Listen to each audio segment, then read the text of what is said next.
This evening's program is sponsored by the Columbia Global Centers in Rio de Janeiro and Lehman Center for Brazilian Studies here at Columbia.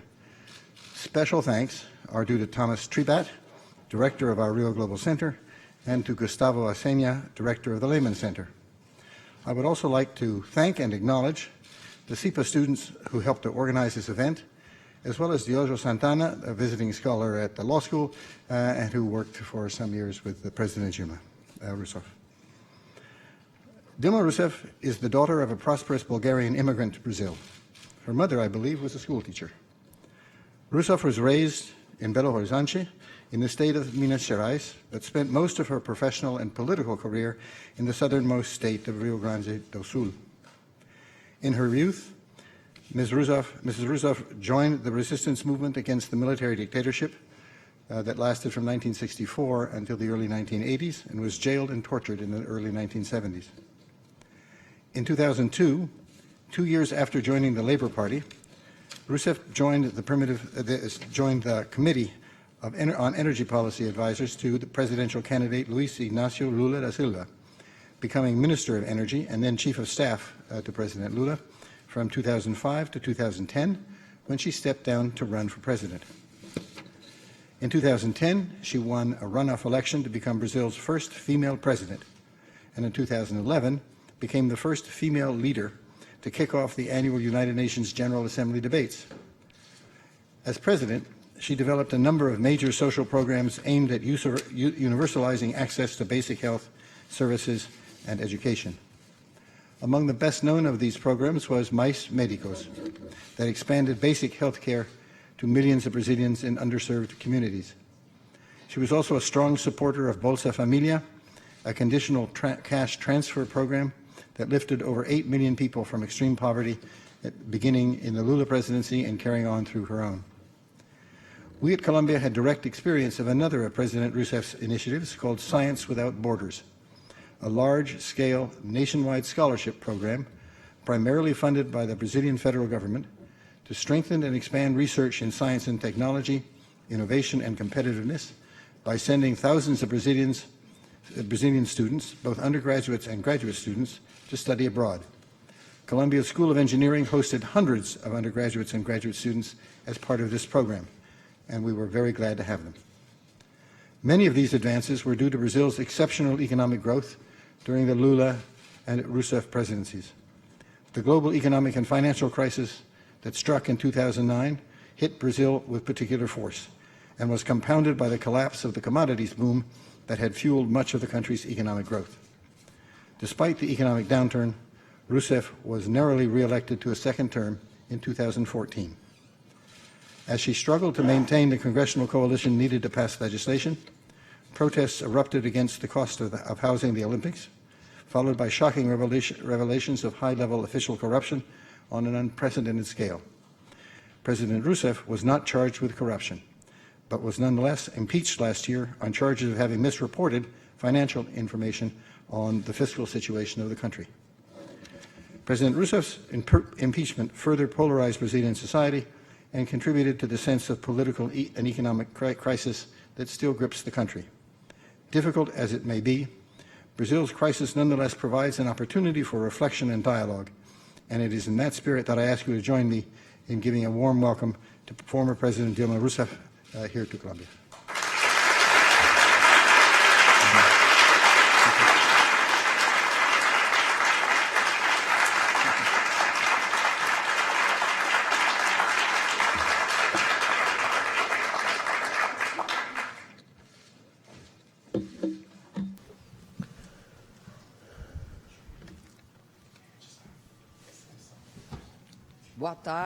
Good afternoon. I would like to salute and greet the Provost of the Columbia University, John Coatsworth, and I would like to salute as well the Director of Columbia Global Center, Thomas Trebat, moderator of the questions, and I would like to thank Diogo Santana as well as the Lehman Foundation.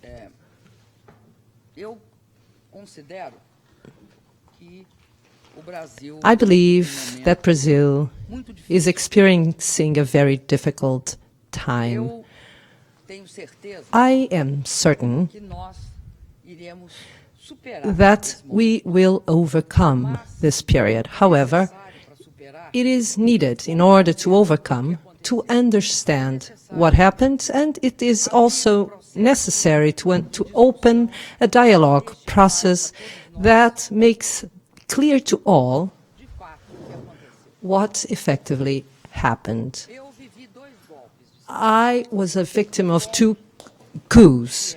One, which was a traditional coup, and this was perpetrated during the military dictatorship. And at that time, this coup was characterized by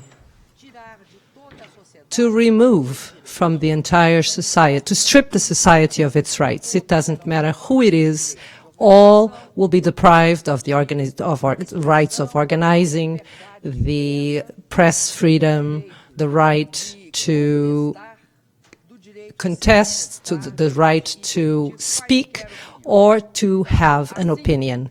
In this way, we had a very challenging process in 2016, something that was different than what happened in 1964. It was not in 2016, it was not a coup. In 2016, it was not a military coup, it was a parliamentary coup. The difference between these two is simple. The difference between the two is that in Brazil, we, at this time, had to, I'm referring to the period of 2016, we faced a situation that was dramatic. Why? Because we were not stripping the rights of all, but we were stopping some characteristics that are typical of the democratic process, and this way, making that people participate in this process thinking that democracy is intact. Some people say, no, in Brazil there was not a coup because there was no disrespect for the democratic processes. There were no disrespect for all the protocols that are required in a democracy. However, we can see that effectively an impeachment process here in the United States and in Brazil that follow a parliamentary regime can only be perpetrated against the president when there is a lawful constitutional mandate. When in the Constitution, be it in the case of the United States, treason, crime, or corruption, or what you call here high crimes and misdemeanors, and we in Brazil called responsibility crimes, which is high crimes and misdemeanors. These crimes, they imply the very serious action that is committed by the President of the Republic, because there's a very substantive difference between the parliamentarism and the presidentialism. And the presidentialism requires that this crime and misdemeanor exists for the President to be impeached, not just the political circumstances, the law circumstances, the proof needs to be in place that the President, in fact, committed a crime during his or her mandate. In the same way, we have this same characterization in the United States. So what do we see in this circumstance?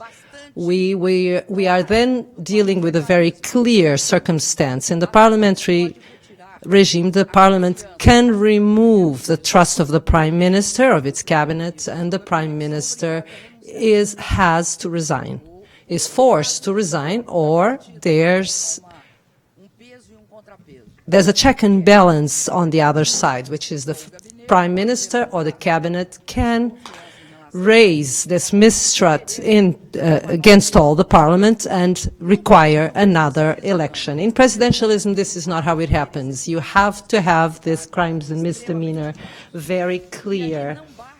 And here, it's not enough to say, like they said in Brazil, that all the rights were fulfilled, all the constitutional rights were fulfilled. There were the due diligence took place. If you're judged for something that you're not committed, this is then a clear injustice that you're being a victim of. And here we can verify some elements that are very strange in my case. I was judged by budget manipulation, which is practices that were perpetrated by all previous presidents, including myself in the previous mandate. This was a normal practice understood as such by the Treasury in the country. All previous judgments considered this normal practice, and from a moment onward, this understanding was changed, and this was changed after the facts took place.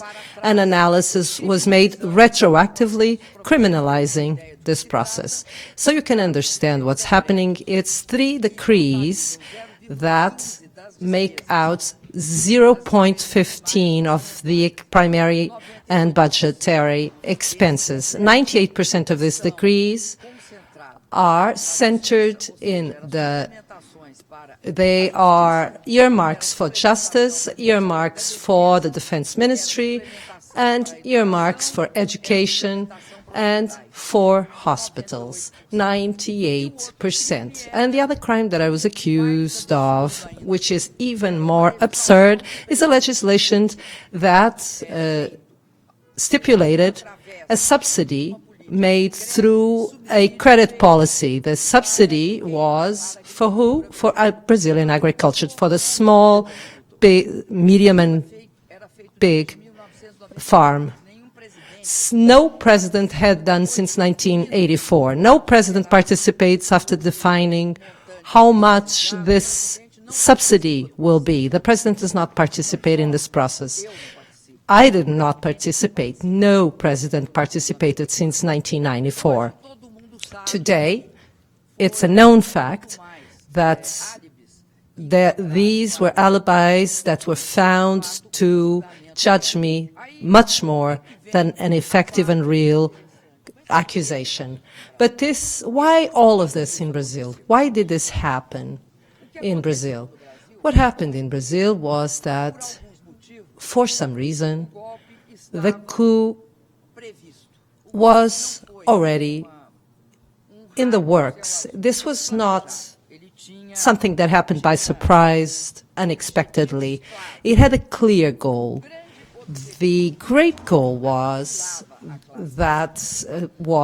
common to the whole political class, was to stop the political class to be victim of investigation of their corruption, and so they wanted to do this follow-up with a coup. This is so much so that it was well known, a recording that was done between 2 senators, one senator that was being investigated, and he was listening in to another one, which was Romero Jucá. And so the Senator Romero Jucá said to the other one, it is necessary, we need to stop this blood, and the way to stop this train wreck is to house the president, because she will not let these investigations go forward. And this was a declaration that was known in all of Brazil, and I do believe that even though this mobilized the parties that were responsible for the coup, like PSDB and the other ones, this was not the main reason for the coup. We needed stronger reasons to create the rupture of this dimension. The stronger interest was to frame Brazil in a economical, social, and geopolitically way to the neoliberalism. Brazil, from the color government in the 90s, going through the government of Fernando Henrique Cardoso, introduced a process that occurred in all of Latin America, which was privatization, stripping of social rights, and reduction of the role of the government. Brazil did not follow this process. We maintained the main petrol company, oil company, the three biggest banks, the biggest energy companies. Why? Because this process was interrupted in 2003 when President Lula was elected. So what needed to happen was that the process to restart. But why not do it in a democratic way? Because democracy allows this possibility, and this is the strength of democracy. People choose what route they want to take, where they want to go, where they want to spend, and how they want to use these resources. For several times, democracy hosted this process that had been interrupted for 4 times. We won this election. On the last, we made it clear that it was becoming challenging as the projects were being implemented to interrupt this process.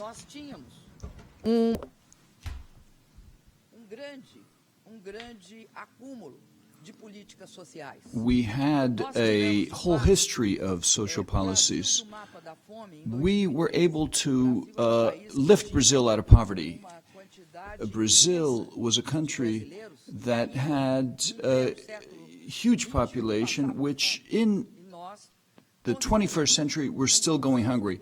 And through a process that began in 2003 and that went through 2013, we were able to lift Brazil out of poverty. Why? Almost at the same time, we were able to lift 36 million Brazilians who were living in extreme poverty, which is different from poverty, extreme poverty. Extreme poverty are subhuman conditions. And we were able to, we had many other achievements that we are proud of, specifically on the social plane. We had a focused policy, and the policy was permeated all our policies. These policies permeated all our actions. Brazil only had 1.8 doctors for every 1,000 inhabitants. And the other countries in our region had 2.8, 3.2 doctors per inhabitant. So we were able to bring about a revolution, starting with the poorest of Brazilians. And also where we initiated a significant policies regarding housing. And we did discover oil in deep waters, and with all the tremendous technological challenges of pumping oil 2.5 to 7 kilometers offshore, we were able to overcome those challenges. And when I left government, we already had 1.8 million barrels per day that we were producing. So there were many achievements. Obviously, no one is saying that we did not commit any mistakes. We did.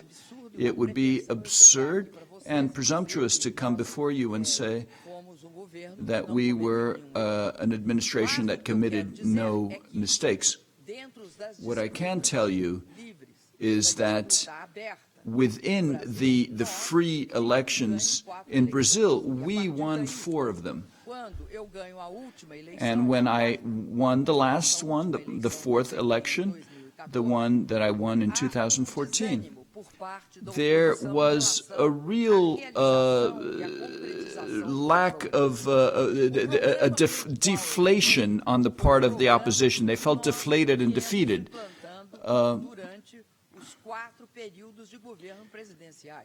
and also in the face of the programs, the very clear programs that we had implemented over the last 4 administrations. So the Brazilian people knew what they were voting for. However, this program, our program, was not one that was in keeping with the interests of the individuals who led the coup d'etat. And I also include that the industrial class and many in the media. So the program that is being implemented today, that you are seeing today, is the platform that they want for Brazil. What is that? First of all, it has one basic characteristic. They want to re-implement in Brazil neoliberalism. Basically, they want to expand the privatization and the deregulation of the state. So inexorably, they will be able to increase inequality in the country. So once inequality increases, we also see a decrease in democracy. This is an extremely dangerous path in Latin America, and we see this in Brazil in the following form. A constitutional amendment which does 2 things at once. It's a constitutional amendment that I believe no other country has adopted a similar amendment, having as its budget goal freezing for 20 years in real terms the expenses on health and the expenses in education. This amendment allows for a nominal reduction in the other expenses, such as science and technology, welfare, general welfare, social welfare in general, public safety, sanitation. In other words, all the other typical expenses of a government. And it exempts completely the expenses on interest, knowing that these interest expenses are the ones that have most grown. And then there's another process, which is commitment to democracy. What does one vote for when one elects a president in any country in the world? One will vote for how that president will spend the public resources, where the public resources will be earmarked, what projects do they want to initiate. So we had a strange amendment which basically anticipates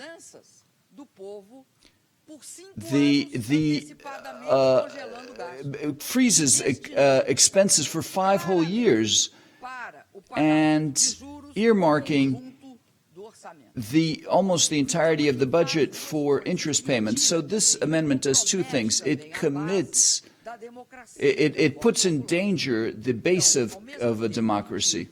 So on the one hand, it takes poor people outside of the budget. Why? Because the most harmed one when a state doesn't invest in education and health in a country like Brazil are the weakest people, the people who most need those resources. On the other hand,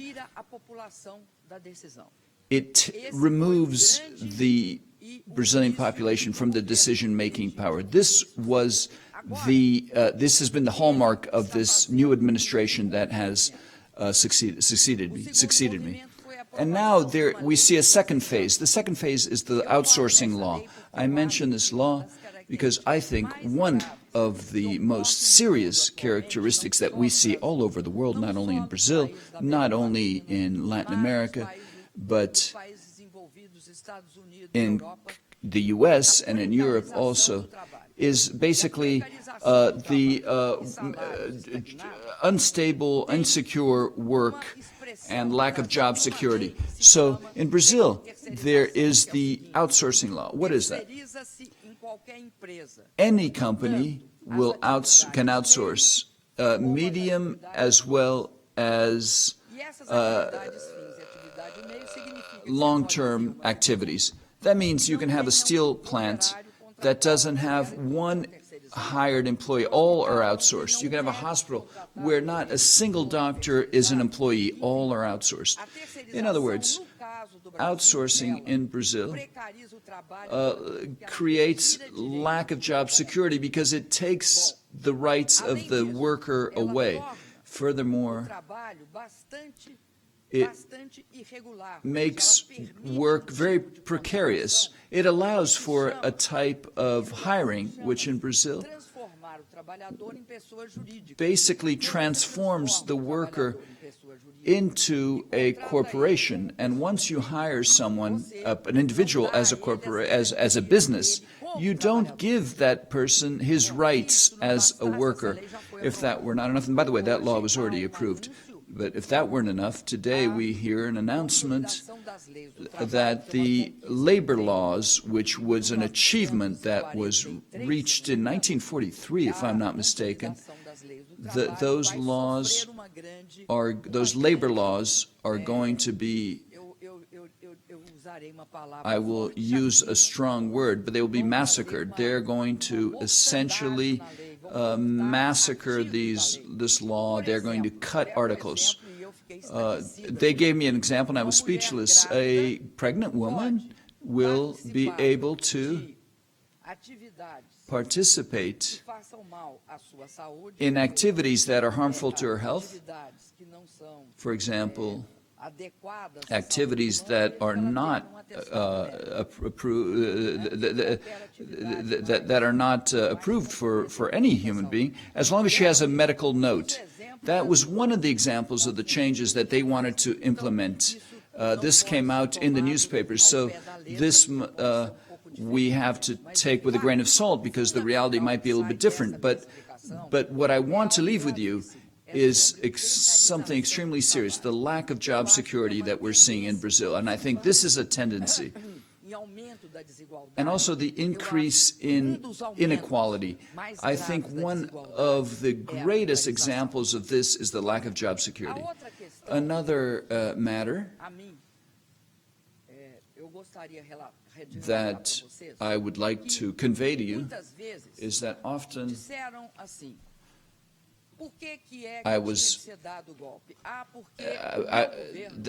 the question was raised, why was the coup d'etat necessary? And the answer was because my government bankrupted the country. Brazil is not bankrupt.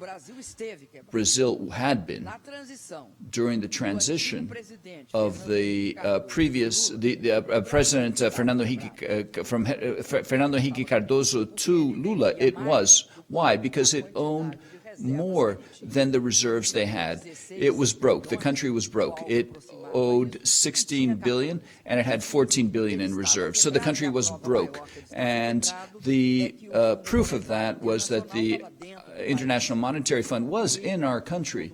And the International Monetary Fund was defining our austerity policies at the moment. That was something that was extremely hard to deal with at the beginning of my administration, our administration. And three years later, we were able to pay off the IMF, and we were able to assure that our macroeconomic policies would be decided by our own country. I had the honor to be present when that happened. We paid in full the IMF.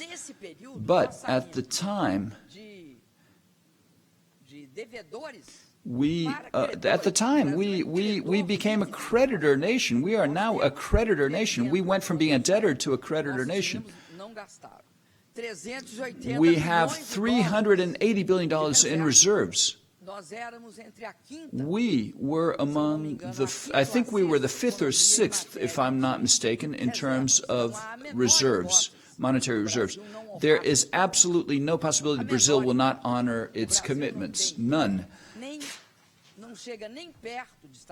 Brazil is very far from broke now. We are creditors to the IMF. Brazil, during the crisis, loaned money to the IMF to create a firewall, a wall that would help stop the spread of financial crisis. So you can say Brazil's broke. No, Brazil's not broke. We collect taxes. We have the ability to obtain loans. So Brazil is not broke. But the government broke Brazil. No, the government did not break Brazil's finances. What happens in Brazil is what has happened in many countries in the world. In the U.S. it did not occur, but in other countries it does occur. It's the theory of continuously cutting expenses. There's no way to overcome economic crisis by simply cutting. Yes, you have to cut some expenses. Yes, you have to do your house cleaning. You have to cut expenses where you can and looking to spend in a more efficient manner. But without receiving new revenues and collecting more taxes, it's very hard to get out of a crisis. You're seeing this in Europe. You're seeing this all over the world. As a matter of fact, it's important to highlight that many reports by the IMF show that this obsession with cutting expenses does not necessarily resolve the financial crisis. And what are we seeing today? We're seeing that those who committed this coup d'etat, they told the people that as soon as I would get out of office, things would get better. They underestimated the situation, or they believed their own propaganda. Not only have we seen a deterioration in the economy since I left, but something else happened. They underestimated the political crisis they created. They created a political crisis 3 months into my government. They created on the agenda the impeachment. I had been elected in November. The impeachment was put on the agenda in March. So, because I took office on January 1st, so I spent 3 months, only 3 months where I was not under the impeachment investigation. So they built this impeachment process, and it's interesting also to remember that the media played a very important role. They invented this theory of overspending, the media did, and it's no accident that they sought, as they needed a crime to remove me from office, and it was they found a budget crime, which is absurd as a charge. And the vast majority of people know that it has very little basis in fact. And this creates problems for them, as a matter of fact. Because based on what they convicted me with, they are now, they need to follow to the letter these laws, but they can't. They are unable to. It's absurd to say that the budget has to provide for, well, what is a supplemental decree? It's one that will move this expense to there, but you can only move this expense here to there if you cancel this one. They removed this flexibility from a budget. Now, every time, you don't know beforehand everything that you'll want to change. Every time that they want to modify the budget, they need an approval from the Congress. So it's absurd what has happened, and it's absurd given the typical budget, the way budgets typically work in most countries. But this is a manner to, this will guarantee that governance will be impossible. But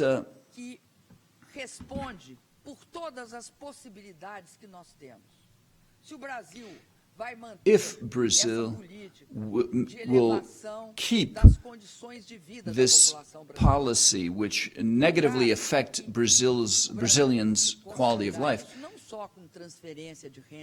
and Brazil can achieve these things not only with wealth transfer. Brazilians need access to education. They want to restrict access to education. I believe that one of the best things that we did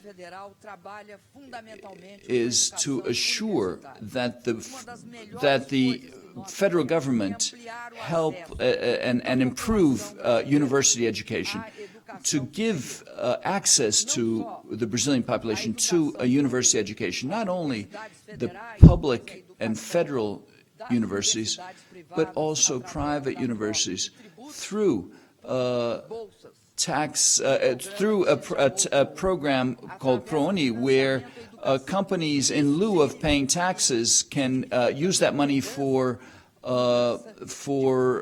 scholarships. And that is basically a form of investing in our future. Now, to attack that in a constitutional amendment shows the lack. Is it a lack of perception? No. It shows a lack of vision. It shows a complete lack of vision, a neoliberal lack of vision with respect to these things. Lastly, I want to speak with respect to democracy before concluding. I wanted to say that we in Brazil now are confronting a situation that will be very difficult to overcome. But we have one way of overcoming these things, of regaining our self-esteem, regaining our economy, and showing that we are not only a producer of commodities. Brazil is not only a producer of commodities. We have a sophisticated industry. We produce airplanes. We are capable of extracting oil in the high seas at very high pressures and very high temperatures. Brazil has a very strong industrial base, and we can offer quality jobs to the population if that population has opportunities, if they have access to education. Restricting education, to me, is the worst thing a government can do, because education is our passport to the future. Knowing that the pre-salt oil would bring a lot of cash reserves into our coffers, we created the social fund, the pre-salt social fund, which earmarked the entirety of the royalties from the oil to that fund. 65% of it was dedicated to education. The rest, 75%, and the balance, the 25%, was for health. Therefore, we had this policy which we called the passport to the future. We understand that education is fundamental for democracy. Why is it fundamental? Because we need citizens with critical thinking. We need citizens who can transform our country, not only from a technical standpoint, but also in politics and in culture. Thus, education is so strategically important, and democracy in Brazil is the best way to assure this. And Brazil is undergoing a very delicate point in its history. In October 2018, we have a date with democracy, a historical date. And this will be the only way for Brazil to recover. Why? We've always worked from top down in Brazil. When we became a republic, we had been an empire. It was a top-down agreement, so much so that the end of slavery was extremely precarious with the slaves. And we are the largest country of Afro-descendants outside of Africa. The black population did not have opportunity. They had no access to lands. So this creates an extremely unequal social situation. In Brazil, we have the problems of exclusion and the logic of privilege. The logic of privilege comes from exclusion, and both of these are related directly to slavery. I apologize, I'm going to open a parenthesis. The access to airports. When we increased the income level of the population, many people had for the first time access to airports, to traveling. So people that had never traveled before, home workers, doormen, any profession was then able to start traveling. And there was a great difficulty from a small elite to accept the presence of these people at airports. Many said that the airports were becoming train stations or bus stations, ugly, busy, and unpleasant. Obviously, with time, we invested in the airports and we improved the airports. But this country has to have an encounter with itself, a meeting with itself. It cannot be top-down, this encounter.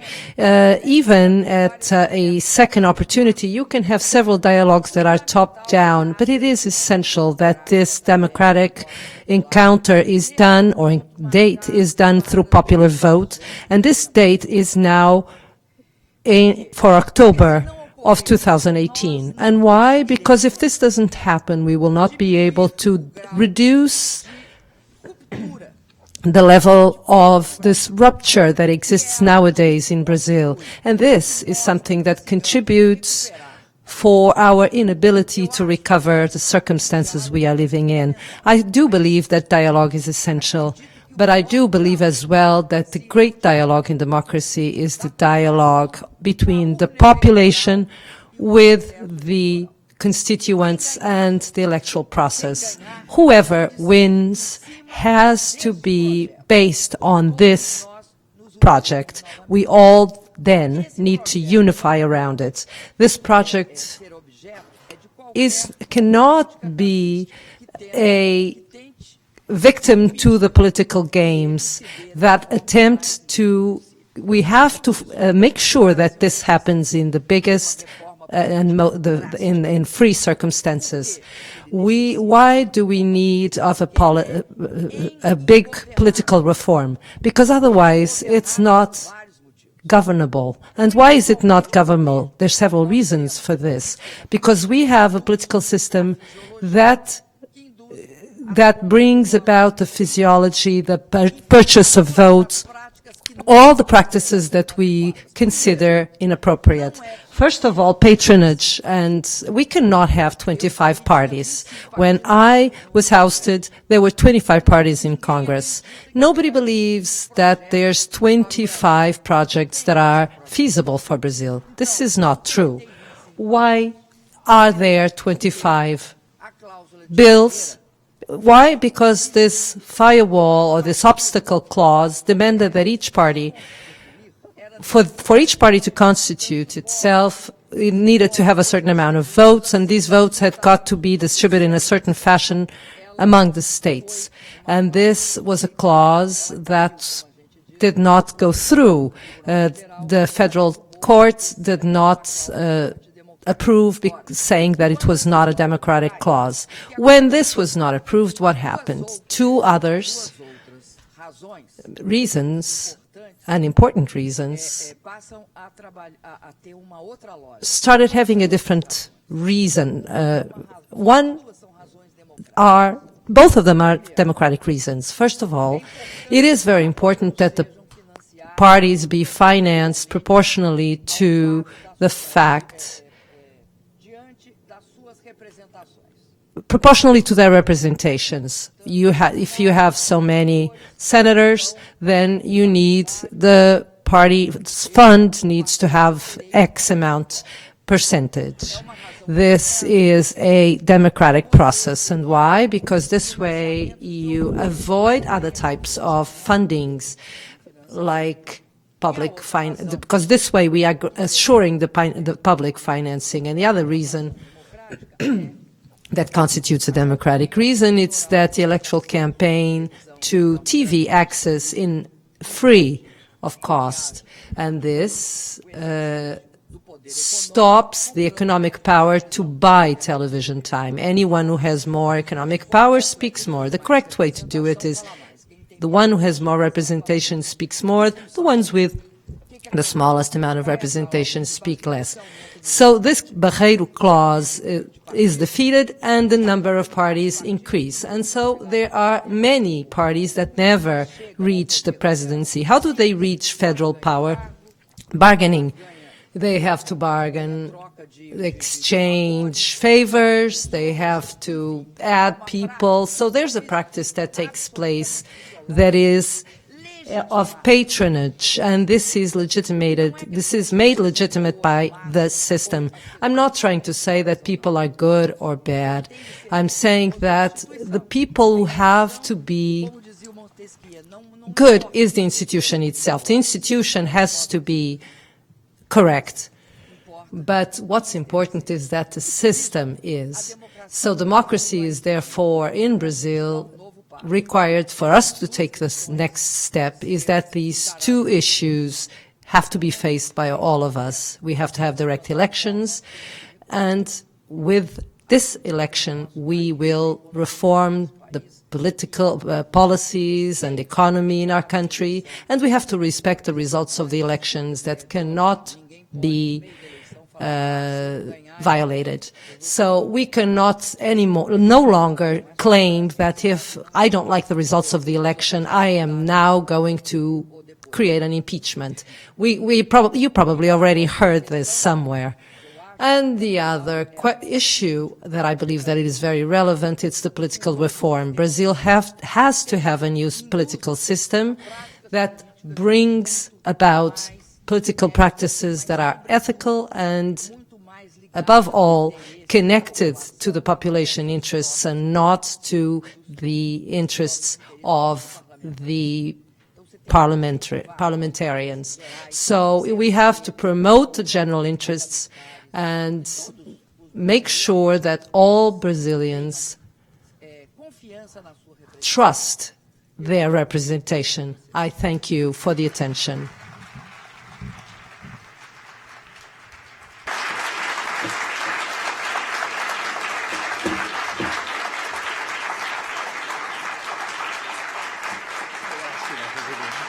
Obrigado. Vai deixar a senhora descansar pouquinho? Não, não precisa.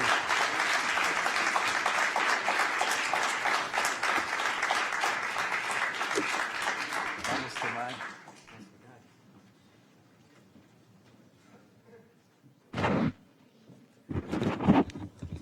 Muito obrigada, senhora presidenta. Essas palavras. Ms. President, these words that were delivered with such conviction,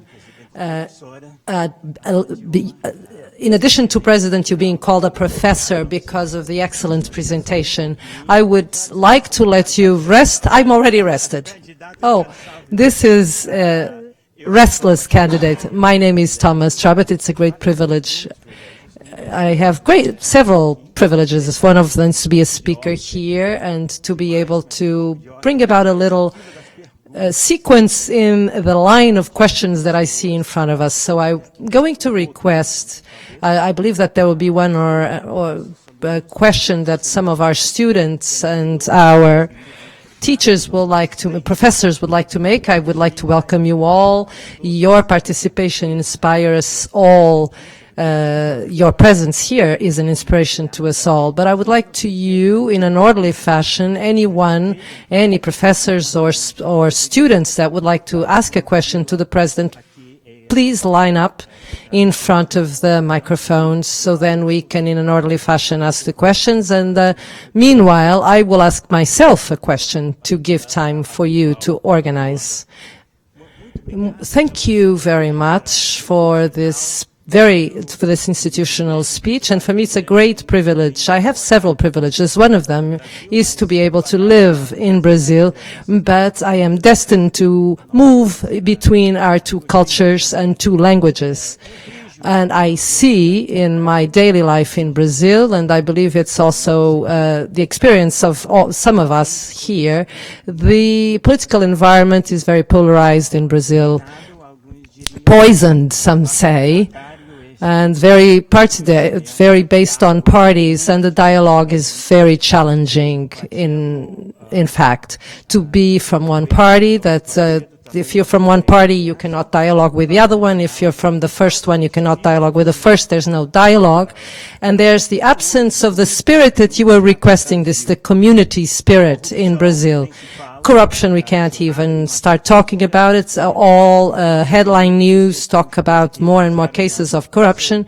And even after some of the ones that made your impeachment are now behind bars. So in addition, there's a very big social crisis, unemployment reaching the people in the most precarious conditions, as you very well reminded us, with unemployment at a very high level. So I would like to, if I can provoke this a little bit, we have students here present, many of them from Brazil, but not all of them. They are filled with idealism, and they're very privileged to be able to be acquiring knowledge abroad, and some of them are very perplexed, if I could use that word, if I could say that, vis-à-vis this circumstances of the absence of dialogue and so much corruption and hate that we see on our daily life. They they would like to have a better country, and they want to use their talents for this effect. What is your advice, Mr. President, if I can ask you a personal advice? Should they think of public service, even though we are living a time where politics has such a difficult situation? Is it worth it? Or is it better to wait for a future beyond 2018 when things will take a different route? So what's your advice for the youth here present? What's a very interesting question, Professor. I do believe that we have to move away from one question. It is not possible that we may think, and I'm going to start talking about the corruption issue, that it's centered around politics. It is not. We have a very serious problem in our society. We deal with money, and money, it is not equally distributed.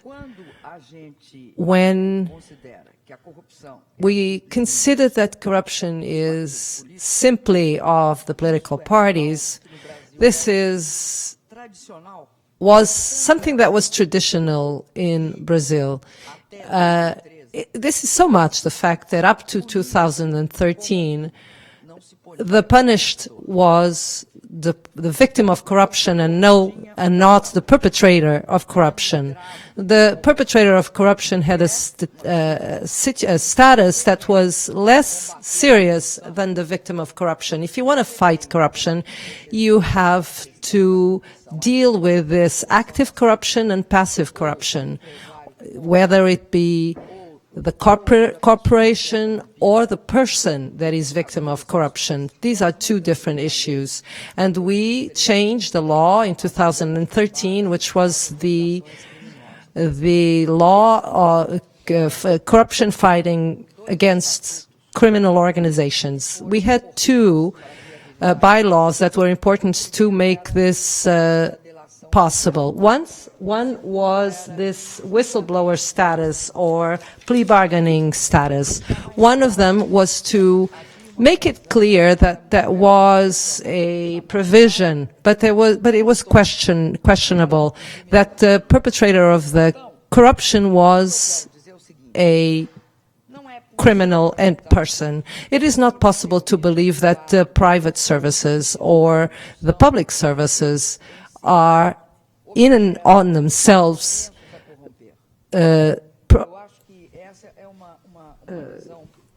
subject to to corruption. Because this brings us to the conclusion that politics is something that can be corrupted, that politics is what brings about corruption, and therefore we should not be working or doing politics. How can we have democracy if there's no politics? Two of them were born together in history of all international experiences. Even the first one in Greece, politics was connected to democracy.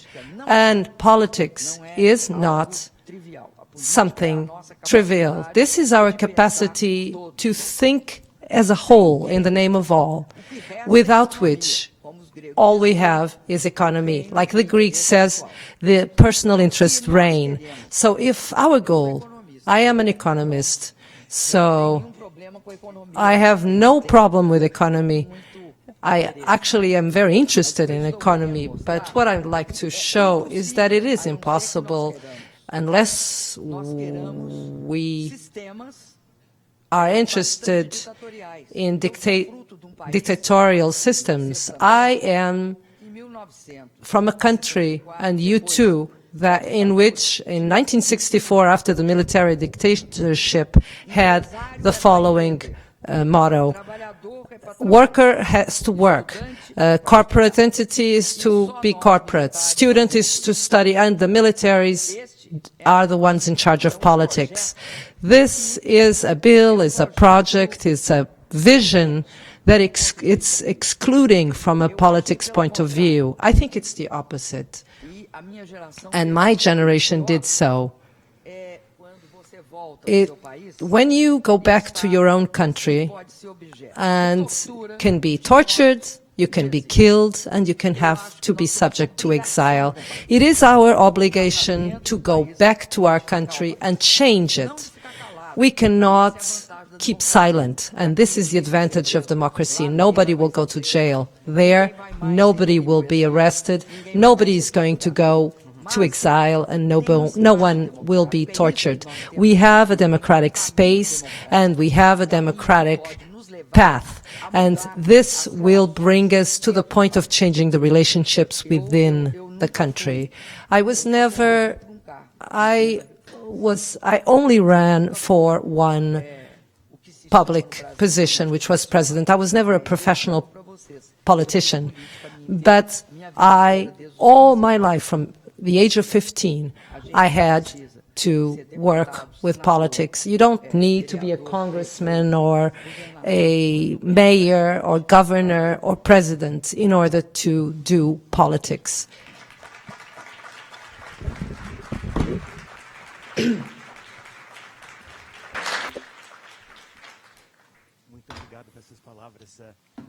Thank you so much for your words. Now let's open to questions. Please, I know everybody's very anxious to ask their questions, but don't forget to say who you are, where you're from, what school. May I say one thing I forgot to say, if you allow me? I think dialogue is essential. However, how do we dialogue? Do you think it's possible to...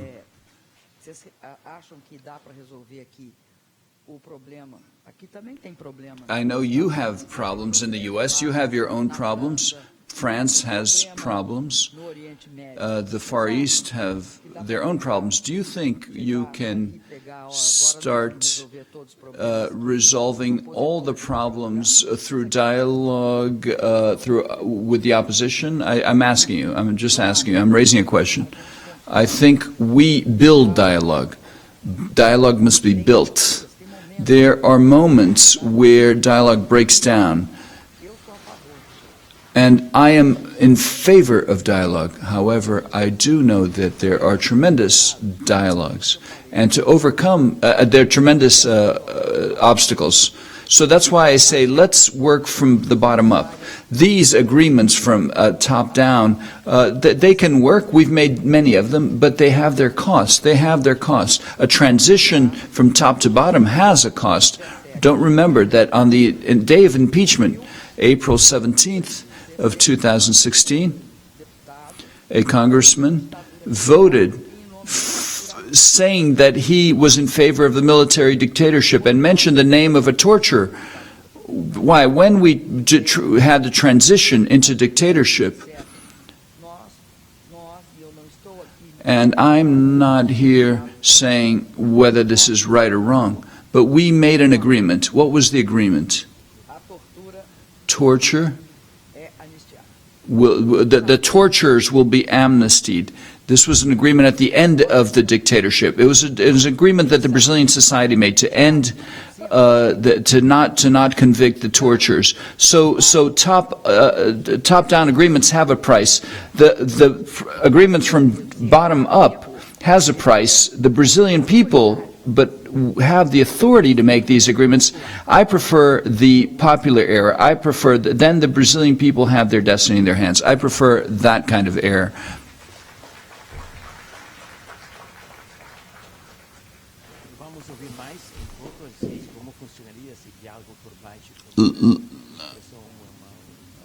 When you mention this working from bottom up, I'm interested to hear more about that. I'm also interested in hearing about your political plans and the election in 2018. I am not a candidate for 2018. I'm just warning you. It's delicate. Recently I was interviewed. Ma'am, are you a candidate? No. Ma'am, are you running for president? No. Ma'am, are you running for, you're not going to run for anything? I said no. And then he said, I'm going to say you lied if you run for office. And I said, fine, you can say that. I am not going to run. I'm not a candidate for president.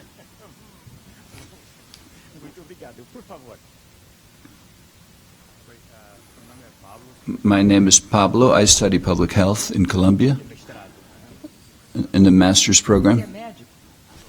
Are you a doctor? Yes, in Brazil, not here. One of the few that supported the More Doctors program. Thank you for your support.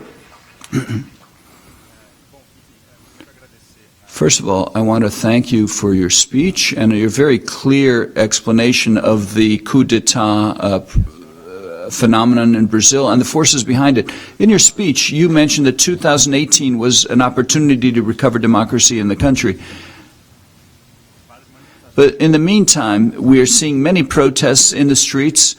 As a matter of fact, protests outside of Brazil, general strikes. There's one scheduled for the end of the month, as a matter of fact. So I have two questions. How do you see these protests?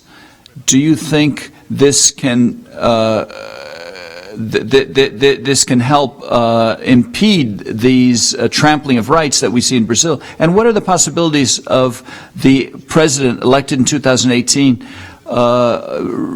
recovering all the losses of labor rights that happened in... the rule is only one question, but they're good rules.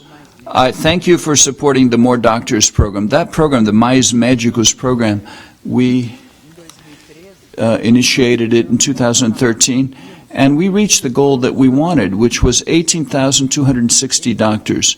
Those doctors were serving, according to the World Health criteria, 63 million people. 63 million people in Brazil at the time who had no access to health care. These were not people in the backlands either. One of the largest, one of the areas where there were fewest doctors was in the state of São Paulo, the richest state in the country. So when you have a policy that prioritizes the most poor, when you start to send doctors out, you start with the poorest areas. That's why the More Doctors program worked. And I am proud that we were able to reach the goal of 18,000 doctors, and I have to thank the solidarity of the Cuban doctors, the 11,000 Cuban doctors who went to Brazil and who are there now. Well, to answer your question, I know that Brazil today has a tremendous movement, people fighting for their rights before the elections, and they are defending their rights so that they won't be trampled. It would be an absurd to finish with the retirement program. Nobody's going to retire if they know they need 49 years of work before retiring. There are people, we know that there's so much unemployment, people working in the black market, so they would need to work. They would have to start working at 9 years of age if they wanted to retire. So there will be people on the streets, and people will be defending their rights. They are fighting to defend those rights and to impede this bill from being passed. We don't know if we can move this election forward, up, but what we do know is that the indirect election, which is what is provided by the law by 2018, that will not bring about a solution for Brazil.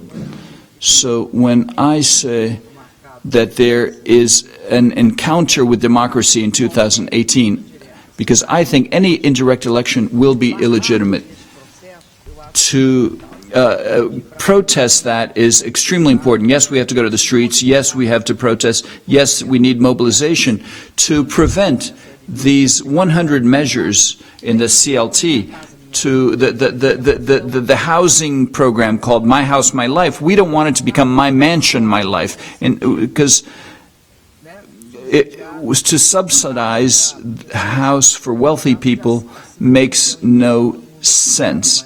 Houses over 1.5 million, everyone knows that that's a lot of money. So I believe that we are in a very dangerous moment as far as the threats to our rights. But at the same time, Brazil needs to begin to have a dialogue.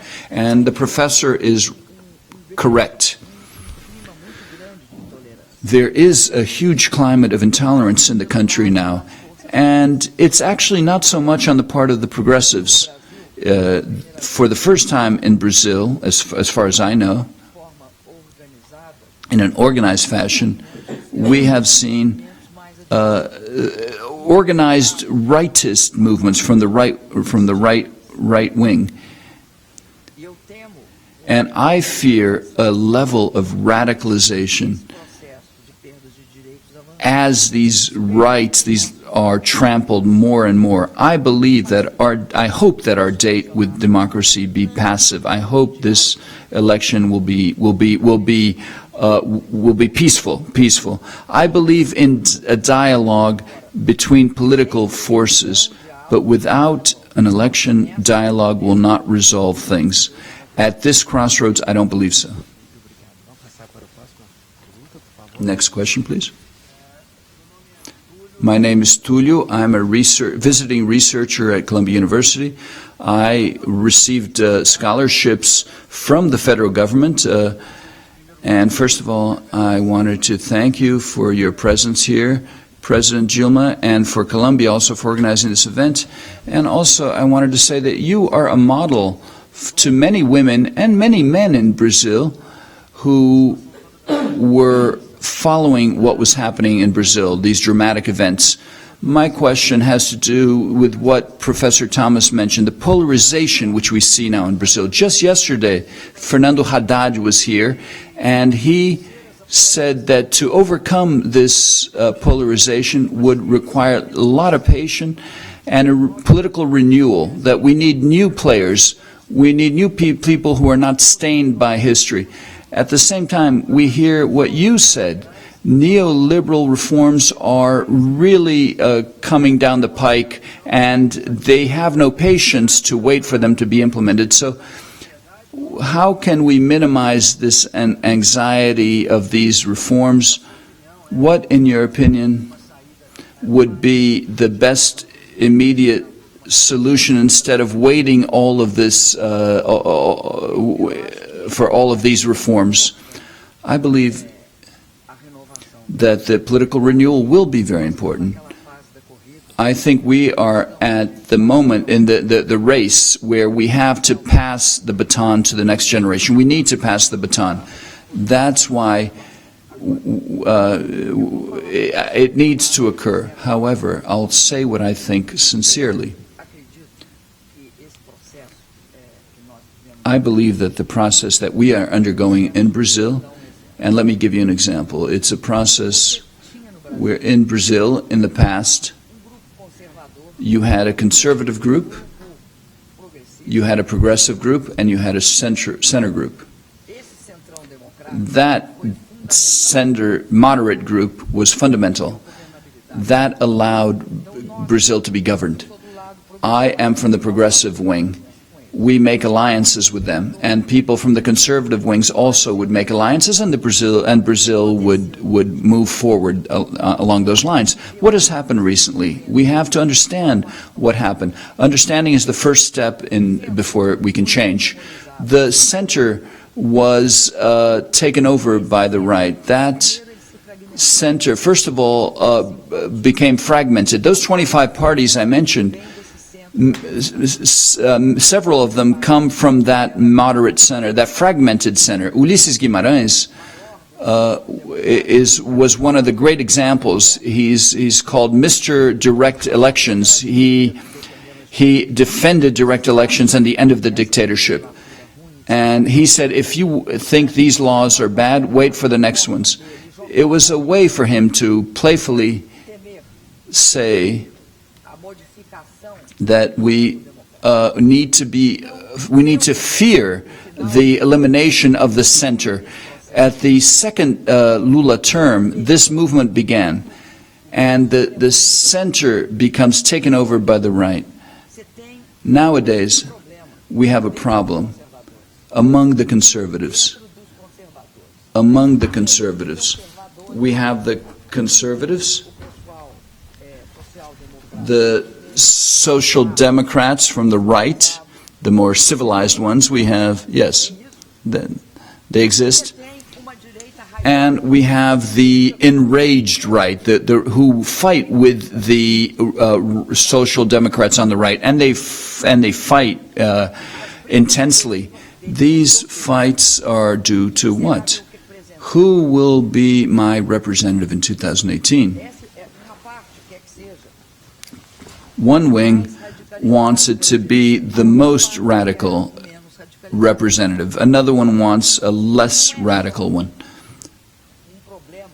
So this problem is not a problem of will of the populace. I do not believe that those people who always dialogue, because everyone they've always dialogued, they've always been dialoguing, and they've dialogued yesterday and they'll continue dialoguing tomorrow, but that won't resolve things. There are forces that have been unchained in Brazil. There are forces that now no one can control. Once you open the Pandora's box, first of all, the furies will devour the first person who opened that box. But the monster is loose. So I understand Haddad. I understand what he said. He gave you an answer. I don't believe that, dear.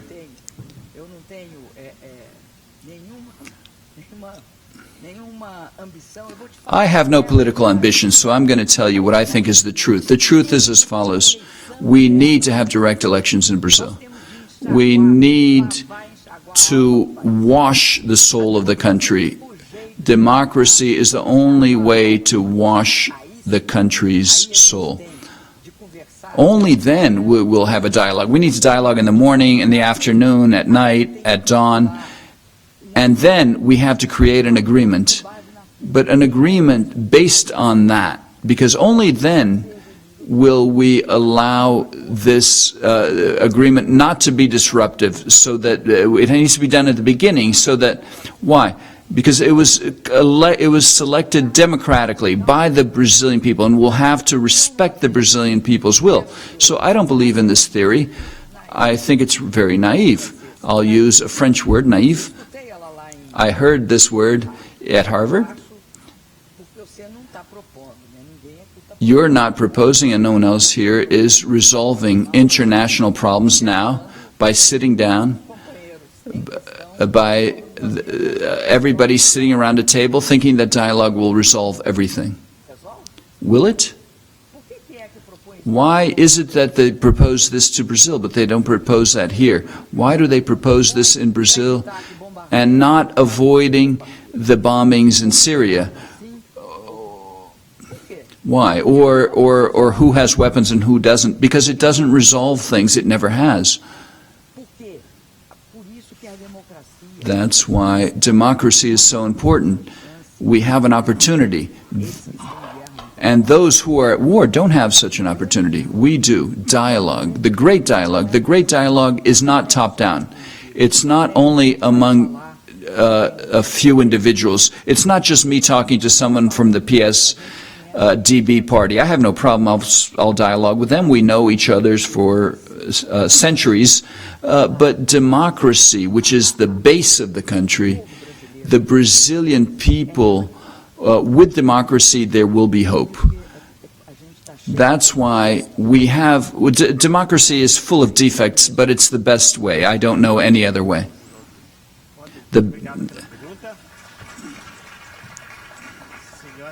Thank you very much for your question, Madam President. Thank you, my colleagues also. Can we hear 2 or 3 questions at once, and then you can choose the one you want to answer, or do you prefer one by one? They can ask, and I'll listen. Introduce yourself and ask your question. I will try to memorize them. I'll be taking notes also. Let's go. Go ahead. My name is Danielle, master's degree in public administrations here at Columbia. Where are you from, Danielle? I'm from Rio. I can't hide it with my accent. The slogan for your second term was the education country. How did you choose that slogan? Was there a plan behind it, behind that slogan? And mainly K through 12 education. We know that the government has a very large role to play in education as a catalyst. Very nice question. Madam President, good afternoon. I don't think you're going to like my name, but it's Michel. But my last name is Zilá, so no reason to fear me.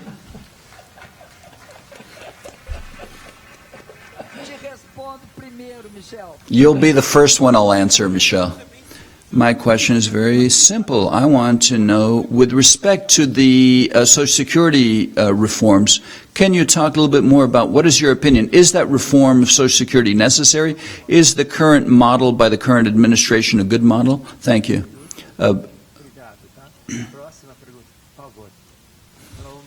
I'm from Indonesia. I'm currently the student of Master in Negotiation Conflict Resolution at Columbia University.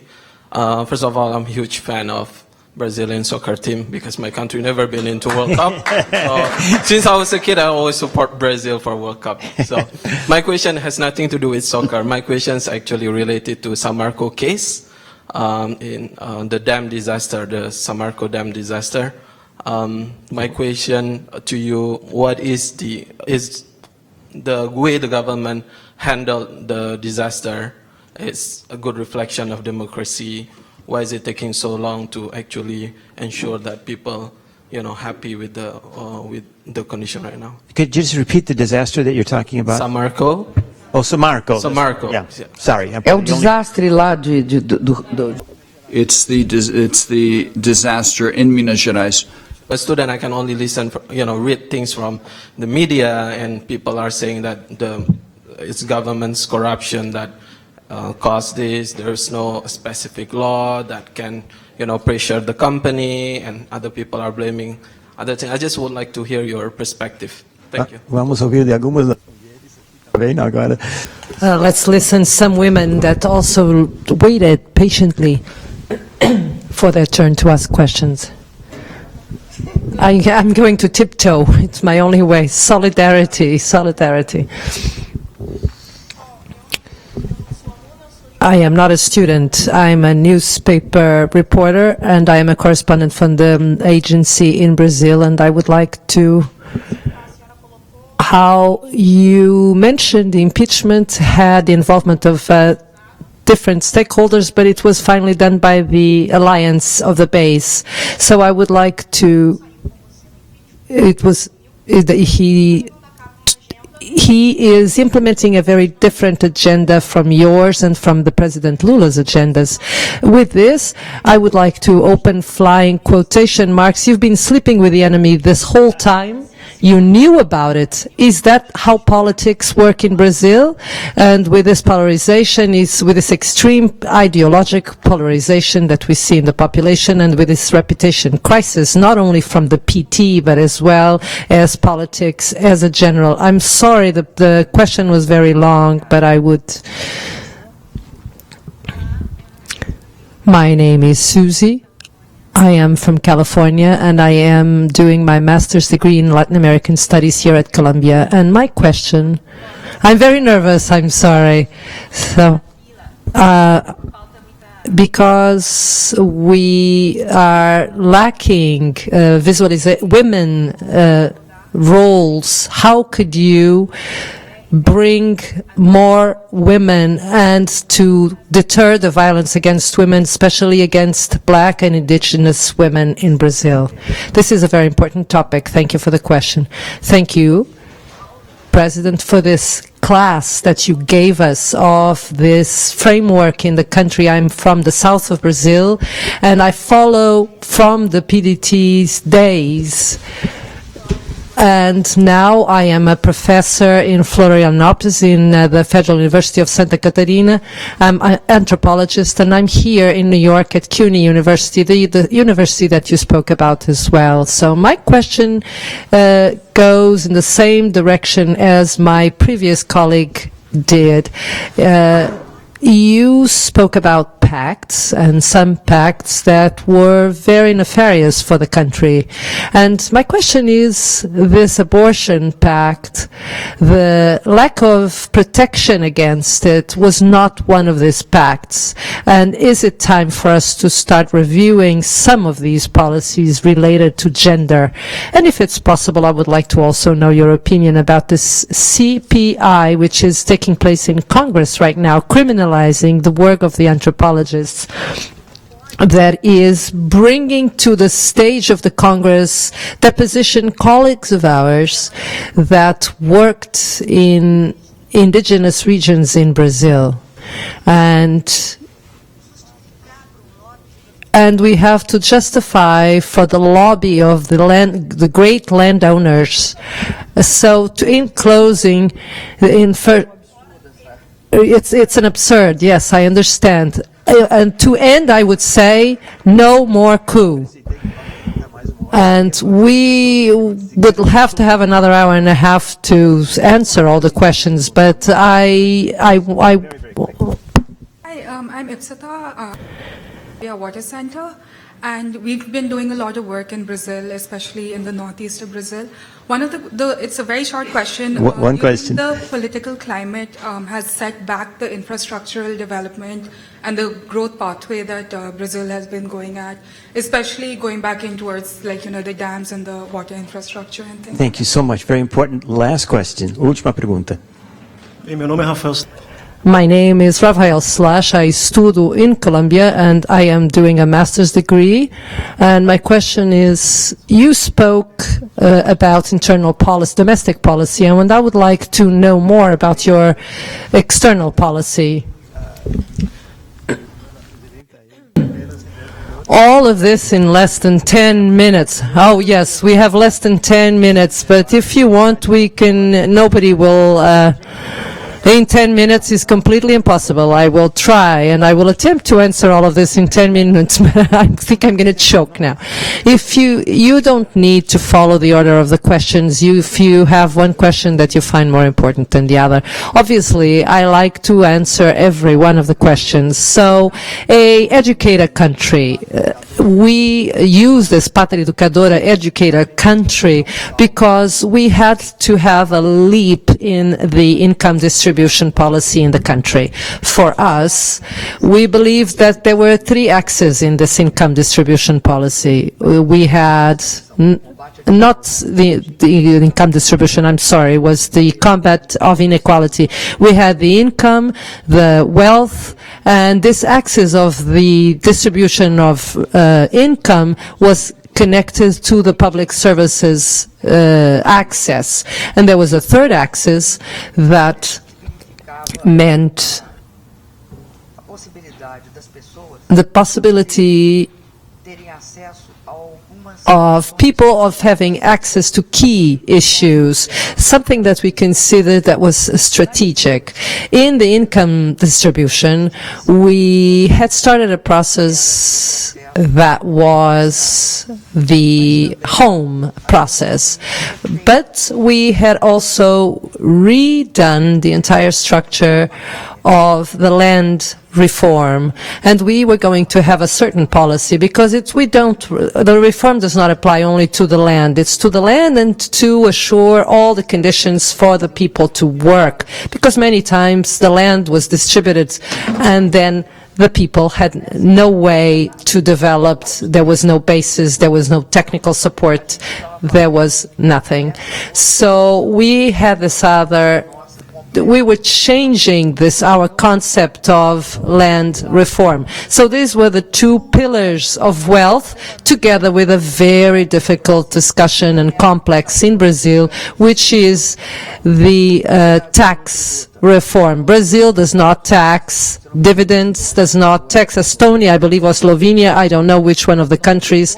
We do not tax dividends. We do not tax inheritance, and we find it very difficult to have wealth tax. So without this, we have no stability when we need to reduce this inequality. We have no stability. This inequality can go and come back. So this was the reason. And here is where education comes in. We considered that related to wealth, education was in it. The education is a gain that you acquire for the rest of your life. And this was the way through which we would achieve 2 points. We would maintain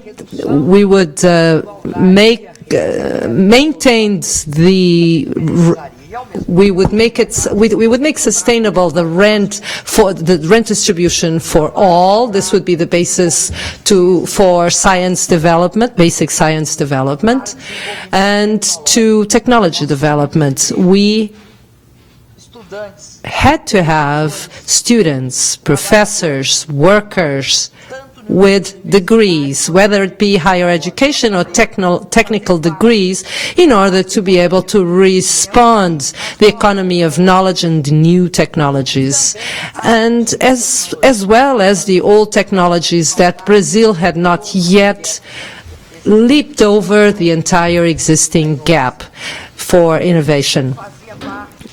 This was what made up the program called Promatec, that regarded the technical and professional training. This educate a country had as a goal to prove that the country would see horizontally to education in all areas, whether it be economy. We had to see education, as we had done with the poorest of Brazilians. We had to make education as the center of our project. So that is the answer. I could keep going why this is so, but basic education, primary education, was the biggest challenge that we faced. Why? Because primary education in Brazil depends. Because at a certain point, somebody would say, oh no, higher education is the most important point we need to focus on. There's nothing else because you are the federal government. But there is no primary education if you don't have trained teachers. There's no primary education if the teacher does not have access to integral education. You cannot teach the first years of the primary education people that do not have degrees, teachers that do not have degrees. So the issue to understand that from kindergarten all the way to university, it's one policy. There's no segmented policy that applies. So we can have several discussions and related discussions within this subject, but I have to now talk about social security reform. The social security for reform in Brazil, it's not an adjustment. We have to make adjustments every time we change. Every time we stage the demographic structure in the country, we increased our population, we increased our life expectancy, we increased 4.6.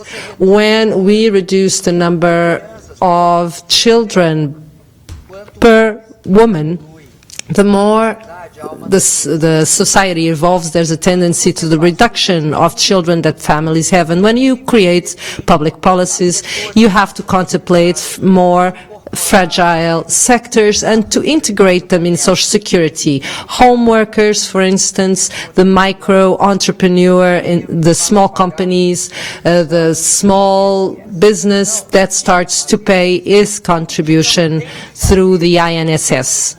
What we don't need to do is a model change. What's happening right now is a change in model. What is a model change? First, you make it unfeasible to have social policies. This to impede in Brazil the full reform. When you make it impossible to have a full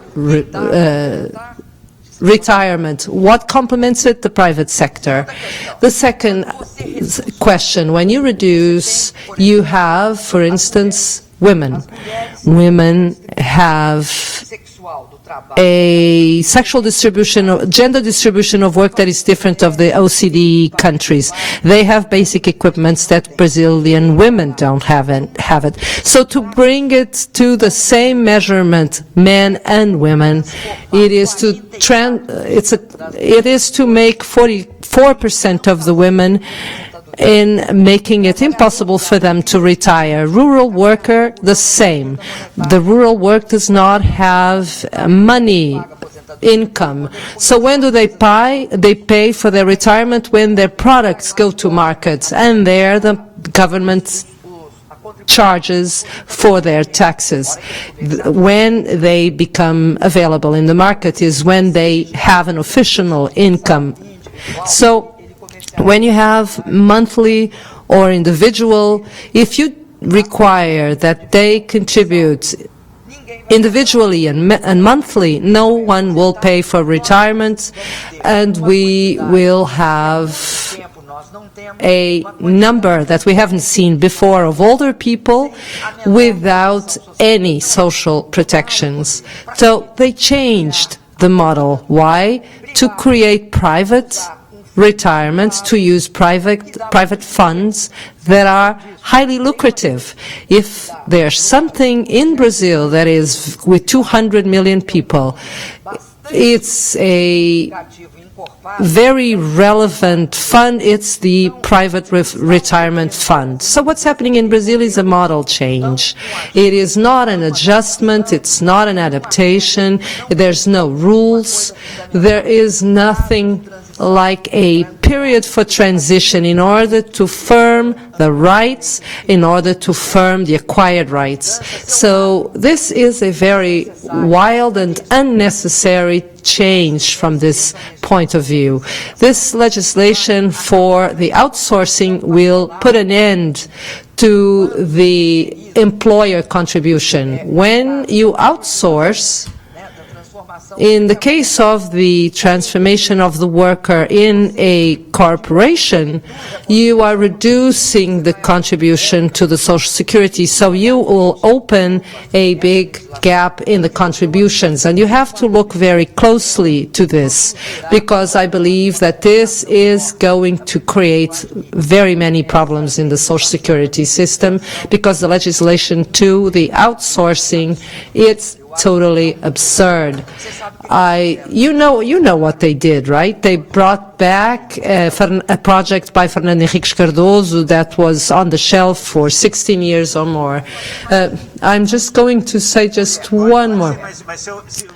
One about women. Please put together those two questions related to women, because they both relate to the topic gender. I'm just going to talk about two things: women and foreign policy. Can she? Yes, you can. Women. I believe that there's two topics that I would like to talk about about women, and I will mention one, starting by the one that I'm not going to talk about. It's the following. I think that there's a misogynist component in my impeachment that has to do with the two-pronged approach of the evaluation and comparison between men and women. A woman is hard, is tough, and when it's a man, is strong. When it's a woman, she's very emotional and emotionally unstable. The man is very sensitive. The woman, she is obsessive-compulsive or alcoholic or maniacal, but the man, always an excellent worker. This duplicity of analysis, and I spoke about only the lighter ones, was used in extremis in this usage of expressions. There were many other expressions that I cannot repeat here that were used profusely. The women were in the front line when it came to the impeachment. The movement that women made on their own against all the processes, against the retirement, against everything that is happening against women, because it was the government that took over, the administration that took over is a government of old men, white men, and no black or indigenous individuals. We are an expressive part of the population, and we, women, and the government was highly concerned with violence against women, that incites on women more, and we know about the rape, the assassinations, we know about violence, and we know about a terrible data that a great part of violence against women is committed by people that are closer to her, which is very grave. Therefore, we created two laws in Brazil because they are very important in our fight. I don't believe that a law has just to exist and it's going to solve all problems, but I do know that women will be able to implement these laws and make them real. One was the law called Maria da Penha, which came from a man that became paraplegic by her partner. This law made it a crime. In the beginning was just criminalized violence against women, and the second law was feminicide, which made it into a heinous crime to kill a woman. There is no way out. So the Brazilian tradition of this honor crime was over. So now this is called feminicide, because in Brazil you could kill a woman and call it an honor crime, and the killer would be free and not criminalized. So I believe that we had a great contribution to empowering women, not just the women that are the least privileged, but the women that receive the card of the rent distribution was the woman, the right to the deeds of the houses was women, and who had control over whether the child was going or not to school, if the child was vaccinated, if the prenatal treatment was done. This was something that was highly important to me, and I am sure that today women in my country are stronger than they ever were, and this gave me very strong welcome and solidarity. The foreign policy in Brazil, I believe that we had a multilateral policy in place. First, affirming the relevance of what we call the Los Hermanos, the brothers, all peoples in the Latin American countries that are Los Hermanos, that are our physical neighbors, and in second place, the African continent. We have a debt to Africa, and in addition to this debt generated by slavery, we also have a culture, and the joy that the Brazilian country has comes from them, and the importance that we are a people with more Afro-descendants in all of the world outside of Africa. And we also created the BRICS. The Development Bank, the Reserve Contingency, which is a variant from the Monetary Fund. And we had a very dignifying relationship with the developed countries that was very fruitful. We are not the type of country that believes that developed countries are not partners. Yes, they are partners, and very important partners. And this was this capacity of being multilateralism that characterized the foreign policy in Brazil. Celso Amorim says, active, and I have to stop, otherwise Professor is just going to strangle me.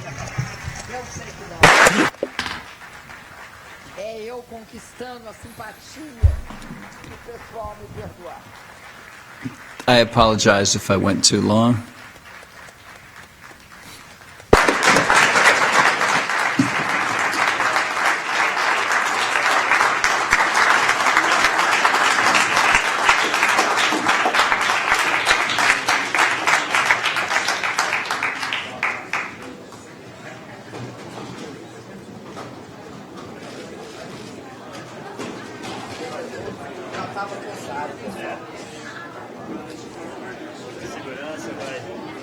Quer levar? Quer trazer? Traz aqui, Dona Dilma.